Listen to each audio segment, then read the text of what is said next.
ಎಂಟನೇ ವರ್ಷ ಈ ಕಟಕ್ ಚಿಂಚೋಳಿಯಲ್ಲಿ ದೇವಿ ಮೂರ್ತಿ ಪ್ರತಿಷ್ಠಾನ ಕಾರ್ಯಕ್ರಮ ನಡೀತಾ ಇದೆ. ಅದರ ಸಲುವಾಗಿ ನಮಗೆ ಇಲ್ಲಿ ಕರೆದಿದ್ದಕ್ಕಾಗಿ ಮೊದಲು ಎಲ್ಲ ಗ್ರಾಮಸ್ಥರಿಗೆ ಹಾಗೂ ಸೇವಾ ಸಮಿತಿಯವರಿಗೆ ಧನ್ಯವಾದಗಳು ತಿಳಿಸುತ್ತೇನೆ. ರೇವಣಸಿದ್ಧ ಶಾಸ್ತ್ರಿಗಳು ಮಾತಾಡಿದ ನಂತರ ನಮಗ್ ಮಾತಾಡೋದು ಬಹಳ ಕಷ್ಟ ಅದು. ಆದ್ರೂ ಏನೋ ಒಂದೆರಡು ಮಾತಾಡೋದ ಸಲ ಮಾತಾಡ್ತೀನಿ. ಇವತ್ತು ಶಾಸ್ತ್ರಿಗಳು ದಾನ ಧರ್ಮದ ಬಗ್ಗೆ ಹೇಳಿದ್ರು. ಆದ್ರೆ ಅಪ್ಪುಗಳೊಂದು ಮಾತು ಹೇಳಿದ್ರು ನಮಗ, ಭಗವಂತ ಯಾವಾಗಲೂ ನಮಗ ಎರಡು ಕಿವಿ, ಎರಡು ಕಣ್ಣು, ಎರಡು ಕೈ ಎಲ್ಲ ಎರಡೆರಡು ಕೊಟ್ಟಾನ. ಅದ್ರ ಬಾಯಿ ಮಾತ್ರ ಒಂದ್ ಎದಕ್ ಕೊಟ್ಟಾನ ಅಂತ ನಿಮ್ಗೆ ಹೇಳ್ತೀನಿ. ನೀವೆಲ್ಲರೂ ಕೇಳಿರ್ಬಹುದು.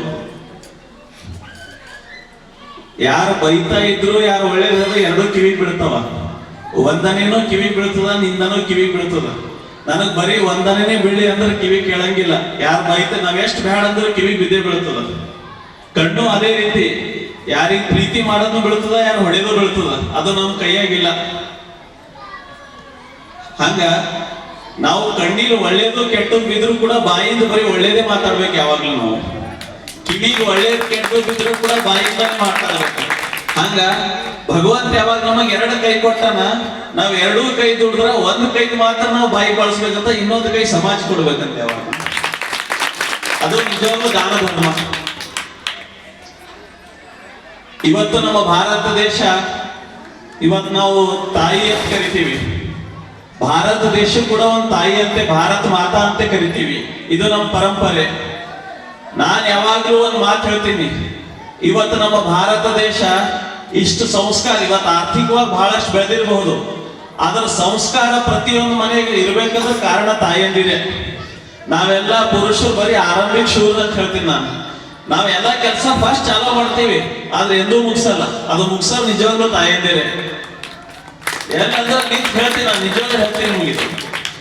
ಇವತ್ತೇನಾದ್ರೂ ನಮ್ಮ ಸಂಸ್ಕೃತಿ ಉಳಿದಂದ್ರ ಅದಕ್ಕೆ ಕಾರಣ ತಾಯಿಯಂದಿರು. ನಾನು ನಿನ್ನೆ ಒಂದು ಉದಾಹರಣೆ ಹೇಳಿದ್ದೆ. ಇವತ್ತು ನಮಗ ಎಜುಕೇಶನ್ ಹೆಂಗ್ ಬರ್ಕೋತ ಹೋಗ್ಯದ, ನಾವು ಈ ರೀತಿ ಭಕ್ತಿ ಸ್ಥಳ ದೂರ ಹೋಗ್ತಾ ಸರ್ತೀವಿ. ಮುಂಚೆ ಶ್ರಾವಣ ಸೋಮವಾರದಾಗ ಎಲ್ಲೋ ದಿನ ಮಠಕ್ಕೆ ಹೋಗ್ತಾ ಇದೀವಿ, 30 ದಿವಸ ಹೋಗ್ತಾ ಇದೀವಿ. ಮುಂದೆ ನಮಗ್ ಸಮಯ ಇಲ್ಲ ಅನ್ಕೊಂಡ್ ಬರೀ ಸೋಮವಾರ ಮಾತ್ರ ಸ್ಟಾರ್ಟ್ ಮಾಡಿದೀವಿ ಹೋಗ್ಲಕ್ಕ. ಮತ್ ಮುಂದೆ ಬರ್ತಾ ಬರ್ತಾ ಬರೀ ನಡವರ್ಕಿನ ಸೋಮವಾರ ಅಂತ ಸ್ಟಾರ್ಟ್ ಮಾಡಿದೀವಿ. ಈಗ ಮುಂದ್ ದೇವರಿಗೆ ಪುನಃ ತಿಂಗಳದಾಗ ಒಂದ್ಸತಿ ಹೋದ್ರೆ ನಮ್ಮ ಉಪಕಾರ ತಿಳ್ಕೊತೀವಿ ಅಷ್ಟೇ. ಅಂದ್ರ ನಮ್ಮ ಸಂಸ್ಕೃತಿ ಏನ್ ನಡ್ಕೋತ ಬಂದಿವ ಅದು ಎಂದೂ ಒಂದ್ ದಿವ್ಸ ಇಲ್ಲ. ಸುಮಾರು ಸಾವಿರಾರು ವರ್ಷದಿಂದ ನಮ್ಮ ಸಂಸ್ಕೃತಿ ನಡ್ಕೋತ ಬಂದಿವ. ನಾವ್ ಯಾವಾಗ್ಲೂ ಒಂದ್ ಸಂಸ್ಕೃತಿ ಕಟ್ ಮಾಡ ಪಾಪ ಕಟ್ಕೋಬಾರ್ದು ಅಂತೀನಿ ನಾನು.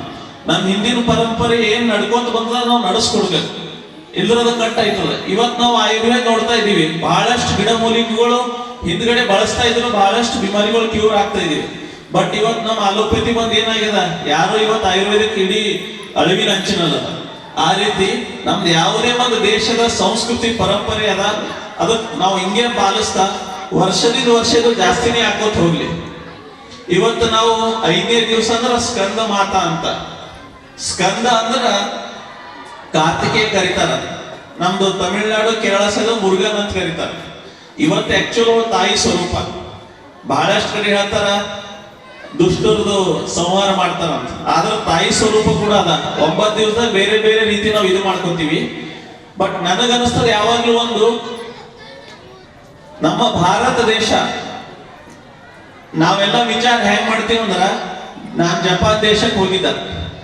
ಜಪಾನ್ ದೇಶಕ್ಕೆ ಹೋಗಿರೋ ಒಂದು ನಿಯಮ ಮಾಡಿದಾರಲ್ಲಿ, ನೀವು 5 ದಿವಸ ಎಷ್ಟೇ ಕೆಲಸ ಮಾಡ್ರಿ, ಆದ್ರೆ 2 ದಿವಸದಲ್ಲಿ ಸಾಟರ್ಡೆ ಸಂಡೇಯಲ್ಲಿ 1 ದಿವಸ ಗಂಡ ಹೆಂಡತಿ ಮಕ್ಕಳು ಅಲ್ಲಿಂದ ಒಂದು ಪವಿತ್ರ ಸ್ಥಳ ಕಂಪಲ್ಸರಿ ಭೇಟಿ ಮಾಡ್ಬೇಕು ಅವರು. ಇದು ನಿಯಮ ಮಾಡಿದಾರಲ್ಲಿ, ಅದು ಒಳ್ಳೆ ನಿಯಮ. ಇವತ್ ನಾವೆಲ್ಲ ಏನಿದೆ ಬರೀ ನಮಗ್ ಸಮಯ ಇಲ್ಲ ಅಂತ ಹೇಳಿ. ನಾನು ಯಾವಾಗ್ಲೂ ಎಲ್ರಿ ಒಂದೇ ಮಾತು ಹೇಳ್ತೀನಿ, ನಾಳೆಗೆ ನನ್ನ ಮಗ ಕೆಟ್ಟವ್ ಬಂದ್ರ ಕಾರಣ 50% ನಾನೇ ಅಂತ ಹೇಳ್ತೀನಿ. ಯಾಕಂದ್ರ ಸಂಸ್ಕಾರ ಅಂದ್ರೆ ಮಕ್ಕಳಿಗೆ ಕೂಡಿಸ್ ದಿನ ಬೋರ್ಡ್ ಮೇಲೆ ಹೇಳೋದಿರಲ್ಲ. ಅವ ಮಕ್ಕಳು ನಾವು ಮನೆಯಲ್ಲಿ ಏನ್ ಪಾಲಿಸ್ತೀವಿ ಅದೇ ನೋಡಿ ಕಲಿತಾವ. ಅದ್ರ ಸಲುವಾಗಿ ನಾವ್ ಯಾರು ಏನಂತೀವಂದ್ರೆ ಒಂದು ತಪ್ಪು ಕಲ್ಪನೆ ಅದ. ನಮ್ಮ ಮಗ ಚಲೋ ಹೊಂಟನಂದ್ರ ಕಾರಣ ನಾವ್ ಅಂತೀವಿ, ಅವ ಕೆಟ್ಟ ಹೊಂಟನಂದ್ರ ದೋಸ್ತರು ಸರಿ ಕುಂತನ್ರಿ ಕೆಟ್ಟನ ಅಂತ ಹೇಳ್ತೀವಿ. ಯಾವ ಮಗುನು 1 ದಿವ್ಸ ಕೆಡಂಗಿಲ್ಲ ಅಂತ ನನ್ನ ವೈಯಕ್ತಿಕ ಅನಿಸಿಕೆ ಇದು. ಯಾವ ಮಗನು ಒಂದ್ ದಿವಸ ಕೆಡಂಗಿಲ್ಲ. ನೀವು ನೋಡ್ರಿ, ಅಟ್ಲೀಸ್ಟ್ ನೀವು ಪ್ರೀತಿ ನೋಡಿದ್ರೆ ನೀವು ಹೇಳ್ತೀರಿ, ಮಗ ಯಾಕೋ ಇವತ್ತು ಟೀಚರ್ ಬೈದಾರೇನೋ, ಮಗ ಇವತ್ತು ಯಾರ್ದಾರ ಸರಿ ಜಗಳ ಆಡಿದೀನಿ ಅಂತ ಹೇಳಿ. ಅಂದ್ರೆ ಆ ಭಾವನೆ ನಮ್ಮ ತಾಯಿಯಿಂದ ಹತ್ರ ಮಾತ್ರ ಅದ, ತಂದಿಗೆ ಏನು ಗೊತ್ತಾಗಲ್ಲ. ಅದರ ಸಲುವಾಗಿ ನಮ್ಮ ಭಾರತ ದೇಶ ಇವತ್ತಿಗೂ ಒಂದು ತಾಯಂದಿರಿಗೆ ಒಂದು ಶ್ರೇಷ್ಠ ಒಂದು ಸ್ಥಾನದಲ್ಲಿ ಇಟ್ಟಿದೆ. ಮತ್ತ ಯಾವ ಮನೆಯಲ್ಲಿ ತಾಯಂದಿರಿಗೆ ರೆಸ್ಪೆಕ್ಟ್ ಇರ್ತದ ಆ ಮನೆ ಬಹಳ ಬೆಳೀತದ. ಬಟ್ ನಾವು ತಾಯಂದಿರಿಗೆ ಕೆಲವೊಂದು ಸ್ಥಳದ ಮುಜುಗರ ಆಗ್ತೀವಿ. ಮುಜುಗರ ಆಗೋದು ಬೇಡ. ಯಾಕೆ ಹೇಳ್ತೀನಿ ಅಂದ್ರೆ ನಿಮಗ, ಇವತ್ತು ವ್ಯಕ್ತಿ ಸ್ವಾತಂತ್ರ್ಯ ಎಲ್ಲ ಕಡೆದ. ಒಳ್ಳೇದು ಹೇಳ್ಬೇಕು, ಒಳ್ಳೇದ ಅಂತ ಹೇಳ್ಬೇಕು, ಕೆಟ್ಟದ ಅಂತ ಹೇಳ್ಬೇಕು, ತಪ್ಪೇನದ ಹೇಳದ್ರ. ಅದ್ರ ಸಲುವಾಗಿ ನಮ್ಮ ಭವಿಷ್ಯ ಭಾರತ ಏನಾದ್ರೂ ಒಂದು ಒಳ್ಳೆ ಸಂಸ್ಕಾರದಿಂದ ಇನ್ನೊಂದು 100 ವರ್ಷ ಮುಂದೆ ಬೆಳಿಬೇಕಂದ್ರೆ ಅದಕ್ಕೆಲ್ಲ ಕಾರಣ ತಾಯಿಯಂದಿರು. ಅದ್ರ ಸಲುವಾಗಿ ಹಳ್ಳಿ ಊರಲ್ಲಿ ಈ ರೀತಿ ಪ್ರತಿ ವರ್ಷ ಹಬ್ಬಗಳವ ಇದೇ ರೀತಿ ಬೆಳೀತಾ ಇರ್ಲಿ, ಗ್ರಾಮದಲ್ಲೆಲ್ಲ ಒಗ್ಗಟ್ಟಿರ್ಲಿ, ಯಾವುದೇ ಒಂದು ಮನಸ್ತಾಪ ಮಾಡ್ಕೋಬೇಡ್ರಿ. ನಾನೊಂದು ಉದಾಹರಣೆ ಹೇಳ್ತೀನಿ ನಿಮ್ಗ. ಇವತ್ತು ವ್ಯಕ್ತಿಗಳು ಯಾವ ಮಟ್ಟಕ್ಕೆ ನಾವು ಕೆಳಮಟ್ಟಕ್ಕೆ ಇಳಿತಾ ಇದಕ್ಕೆ ಉದಾಹರಣೆ ಹೇಳ್ತೀನಿ. ಒಂದ್ ಊರಾಗ ಒಂದು ಗುಡಿ ಕಟ್ತಾರಂತ, ನನ್ ಜೊತೆ ಆಗಿದೆ ಉದಾಹರಣೆ ಹೇಳ್ತೀನಿ ನಿಮ್ಗೆ. ಒಂದ್ ಊರಾಗ ಒಂದು ಗುಡಿ ಕಟ್ತಾರ, ಅವ್ರ ಹತ್ರ ಬಂದಿರು, ಸ್ವಲ್ಪ ಏನಾದ್ರು ಸಹಾಯ ಮಾಡ್ರಿ ಅಂತ ಹೇಳಿ. ಎಷ್ಟು ಗುಡಿ ಇವ ಅಂತ ಕೇಳಿದ ಊರಾಗ, ಇಲ್ರಿ ಇದು ಮೊದಲನೇ ಗುಡಿ ಇದೆ ಅಂದ್ರು. ಸರಿ ಅಂತ ಏನೋ ಕಟ್ಟಿದ್ರು. 2 ವರ್ಷ ಅಂತ ಇನ್ನೊಬ್ಬರು ಬಂದರು, ನಮ್ಮೂರಾಗ ಇನ್ನೊಂದು ಗುಡಿ ಕಟ್ಲತ್ತಿದೇವ್ರಿ ಅಂತ ಕೇಳಿದ್ರು. ನಾಂದ ಒಂದ್ ಊರಾಗ ಒಂದು ಗುಡಿ ಇರ್ಲಿ, ಇಲ್ರಿ ಆ ಗುಡಿ ಕಟ್ಟಿ ಹಿಡಿದವ್ರ ಹೆಸರು ಬಹಳ ಚಲೋ ಆಗ್ಯದ, ಅದಕ್ಕೆ ನಾವು ಭೀ ಒಂದು ಕಟ್ಟರಲ್ಲತ್ತೀವಿ ಅಂತ. ಇದು ದಯವಿಟ್ಟು ಬೇಡ. ಒಂದ್ ಊರಲ್ಲಿ ಒಂದು ದೇವಿ ಕೂಡಿಸ್ತೀರಿ, ಬಹಳ ಚಲೋ. ಗಣೇಶನು ಒಂದೇ ಕೂಡಿಸ್ರಿ. ಯಾವಾಗ್ಲೂ ಇವೆಲ್ಲ ಭಕ್ತಿ ಏನದ ಅಂದ್ರ ಮನಸ್ ಖರಾಬಾಗಿ ಒಂದ್ ಮಾಡ್ಲಕ್ಕವ, ಹೊರತು ಒಂದಿದ್ದವ್ರಿಗೆ ಡಿವೈಡ್ ಮಾಡ್ಲಕ್ಕಿಲ್ಲ. ಅದ್ರ ಸಲುವಾಗಿ ಒಂದ್ ಊರಲ್ಲಿ ಎಲ್ಲರೂ ಸೇರಿ ಈ ರೀತಿ ಕಾರ್ಯಕ್ರಮಗಳು ಹಿಂಗೆ ಮಾಡ್ತಾ ಬಂದ್ರ ನಮ್ಮ ಭಾರತ ದೇಶ ಒಂದು ಸಂಸ್ಕಾರದ ಸದೃಢ ಭಾರತ ಆಯ್ತದ ಅಂತ ಹೇಳಿ ನಮ್ಮ ಮಾತು.